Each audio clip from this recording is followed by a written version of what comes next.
4. Le point chaud mando n'est pas régulier. Là, tu fais allusion à qui? Tous malins. Je m'excuse. Si j'avais cité les points chauds, c'était une erreur. Je m'excuse. Merci pour dire que c'est erreur. Je suis humain, monsieur le président. Mais c'est erreur, c'est ça ignorance. Je peux me tromper, je suis humain. Merci beaucoup. Alors, tozongi na likambo oyo. Tribunal etunaki yo motuna awa. Quand même, police ni ekangaki. Ekangi ba criminel wana, ba pustura. Police ni ekangi pe bazali ya génie. Mais kokende quand même kozwa bango. Pona koya na bango nesika mususu. Est-ce que bakozwa batu na maloba ou bien il faut quand même moi acte moko etikala elakisa ke tolekaki tozwaki mu pona yo. Il faut qu'on soit na maloba, il faut qu'on tika trace que tozwaki batu toke na bango. Bateau a consigné des charges que azwi bato ndenge mpe bato ya auditorat ntango bayaki mpa na biso kozwa bato batikelaka biso si na pas une réquisition batikelaka biso une décharge toye kozwa moto boye. Est-ce que bosalaki décharge ke bozwaki bato na point chaud epa ya 12 malin? Céleste moto asalaki décharge ke azwaki bato na poste commandant. Mais selon ma circonstance, Abiba Swaki Bango Kakandenguan, Olobibon. Monsieur le Président, Monsieur le Président, parce que c'est tous malins, je ne le comprends pas. Soki, Bazwaki Bango Ndengewana, les éléments à tous malins, accompagnent qui Oscar, est-ce que comment tu n'as pas d'ailleurs? Commandant, mais biloko ni yozolo bawana yozali cadre. Oui. Olobi oza première promotion à garde civile. L'axi ezali acte oyo bango batikaki ya kokoma ke tozwi bato yango elakisi acte ke 12 malais moto apesaki bango ordre bo accompagner biloko nini ozoloba wana commandant biloko nini zela nano renseignant biloko nini ozoloba lokola mwana moke biloko nini ozoloba ndenge wana parce que yo olobi bato auditorat ntango bayaka kozwa bato baswaka bato na monoko te est ce que bato auditorat so baye kotika bato baye kozwa bato bo exigaka bango document ata balobi ke bato na bino ya police baakompagne document ezalaka te bato bakoakompagne to il faut basala document ke toyaki awa tozwi bato apres bopesi bango akompagne bango po ota mosusu bato auditorat bazalaki moke basoda wana oyo baakompagnaki baza bainférieur par rapport ya SD est-ce apesi bango mitindo yale bo accompagner ka tokele na bato po ngai moko na okomema bato wana te soki cadre moko azalaki alinga tuna bango alinga loba te sala biso mukanda ke nazwi bato tel alors yo sa commandant bato okoencourage le bake non donc yo makambo nyonso to ozoswango na légèreté renseignant il faut toujours faire beaucoup d'attention c'est là na nous renseignant tozwa makambo nyonso na légèreté te tozwa makambo nyonso na légèreté te parce que ntango bato wana bazalaki na kasho yo yambaki bapara ya mwana wana ya président yo yambaki bango mpe préveni oyo afandi awa azolobi adeklare na tribunal alobi ke azoyoka makambo ya mbongo ke yo loko opesi mbongo te ezala mopati boye bino bato bopesi mbongo bozala kote 4 raison pour laquelle bato oyo kaka bapesaki mbongo nde basefade ye lokola apesaki mbongo te asefade te aza wana yo lobi nini ntango ya lobi réaction des années nga na yambaki bato ça c'est un ya mibale monsieur oyo nayebi te soki alobaki ke ezalaki foi ya colonel Boloko parce que botunaki ye motuna ya foi et puis mokolo oyo ye ayokaki nini wana ezalaki mokolo nini parce que ntango bino botunaki ye motuna ya foi alobaki ke ayebaki foi te lokola ye ayebaki foi te qu'est-ce qui a prouvé que le colonel Boloko était là? soki olobi qu'est-ce qui a prouvé ntango 12 malin yaki liboso na yo otunaki bamitunaki mpo na nini olinga korépondre te otunaki to otunaki te mais ozalaki wana ntango yo otunaki est ce que ezalaki motu mosusu mpe ezalaki yo boloko? Monsieur le Président, ere 12 malais aye 12 malais akei kovanda na nsima ya pese yo otunaki ye mituna na ngonga nini est ce que bozalaki na ninga mpo na nini? non bango balobi na ngai ke mama bourgmestre moi je cite Ah, maman bourgmestre obengaki nde ye? Oui. Obengaki ye mpona nini? Nabengaki ye ntango bango balobi na ngai ke faites attention dossier wana maman bourgmestre derrière ce dossier. Lokola tozalaka chaque jour na maman bourgmestre. Maman bourgmestre abengaka nga na bamisala na ye. Tozalaka na collaboration na maman bourgmestre. Est-ce que vous reconnaître que obengaki maman bourgmestre mpona koloba na ye pourquoi bofundi ngai? Nalobaki na ye makambo ya kofunda te. Olobaki makambo nini? Natunaki ye maman bourgmestre, est-ce que yo nde oza derrière dossier wana? Ochange lisusu soki moto aza derrière donc afundi yo te. Non, kozala derrière dossier za kofunda te. Kofunda renseigner boloko pesa ngai petana wana bakasi na kachote babumbi étant commandant pour nous tenir na yo ezalaki nini?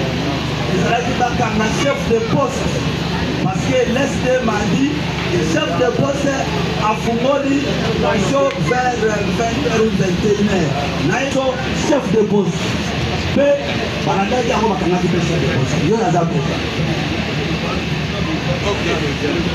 Yo lokola mokonzi ya ye mokonzi ya S2 yo moto topesa S2 instruction après ya kokanga ye wana est-ce que osalaki quand même un PP apekaki quand même twa déclaration na ye na 4h du matin nabengaki auditeur de garnison napesi ye rapport mpe nayebisaki ke lorsque bazwi ye na SD on devait nécessairement l'auditionner de tout ce qui s'est passé et à 4h ou 3h nasali rapport epai ya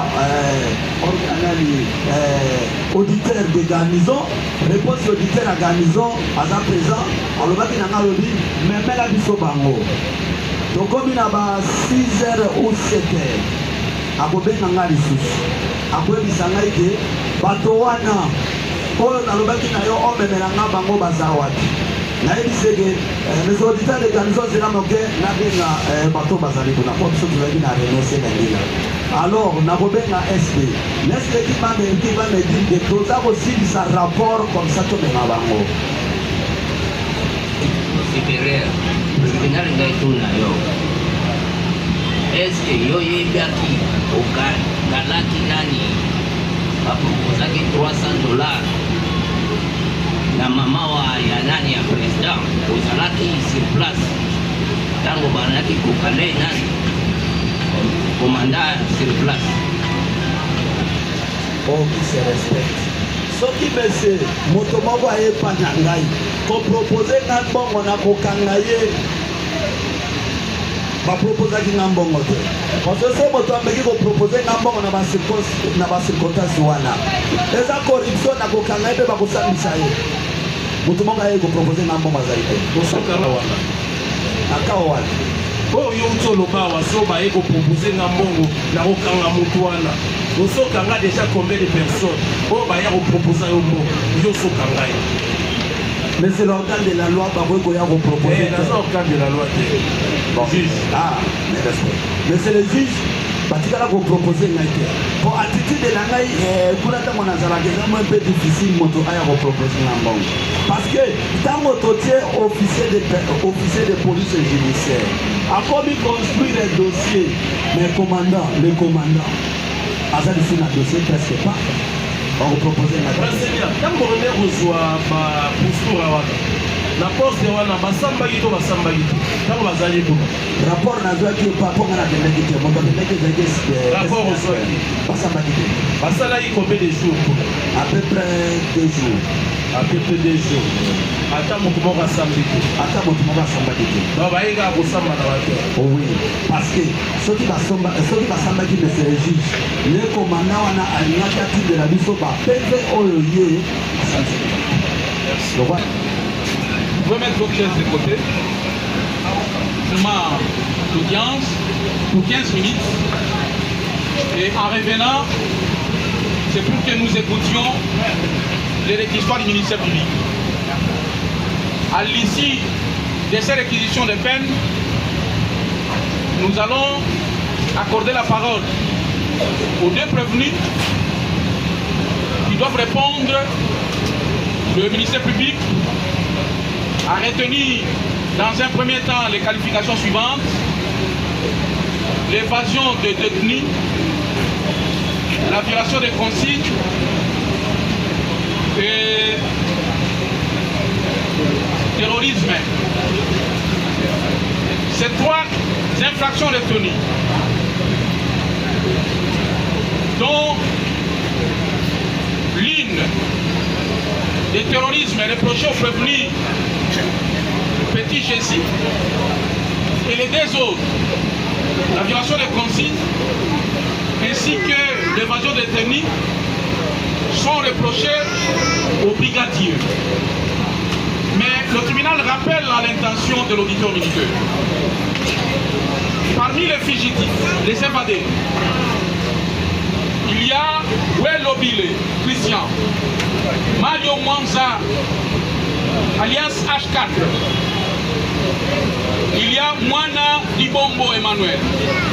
Il y a Kelota Ndoyo Fidel, contre lesquels le ministère public va faire l'application des dispositions de l'article 326 et 327 du Code judiciaire militaire qui veulent que la réquisition par défaut soit faite par l'auditeur militaire lorsqu'il prend la parole contre les personnes qui ont réussi à s'évader avant la tenue de leur procès.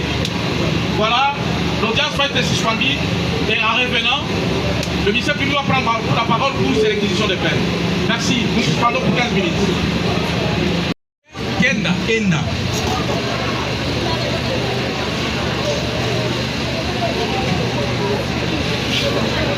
Oui, le suivant, c'est le présent pour les intérêts du prévenu Gilolo, Maître Séraphin Kalombo. Écoutez, s'il vous plaît, Maître Zénon, Maître Célestin Kenda, vous comparaissez pour les intérêts de quel prévenu? Toujours pour Ngunde Kolu. Ngunde, le petit Jésus. Comparaison conjointe pour les intérêts avec Afedi Molongi. Maître Fedi Molongi, Manzenga. Molongi Manzenga. Avocat inscrit, oui. On le quitte ma tête. Monsieur le Président, pour les intérêts du prévenu Gilolo Kabongo, comparé en personne, assisté par ses conseils, Maître Séraphin Kalombo Makolo. Séraphin Kalombo Makolo. Quel barreau? Barreau de Maïdoudé. Conjointement avec Maître Nathan Kimbolo Ngeya. Maître Nathan Kimbolo Ngeya. Je suis avocat au barreau de Kinshasa Gombe. Maître, prochainement il faut solliciter un jugement à corriger les noms. Tous les noms à caractère injurieux ou offensant doivent être... Le nom n'a pas un caractère injurieux. René de l'article. Non. Exactement. Nous sommes à Kinshasa. Oui. On parle toutes les langues. Le nom a son sens dans sa langue maternelle. Bon, vous maintenant, continuez à garder les noms de Kimbolo. Exactement. Je les garde. Vous êtes qui?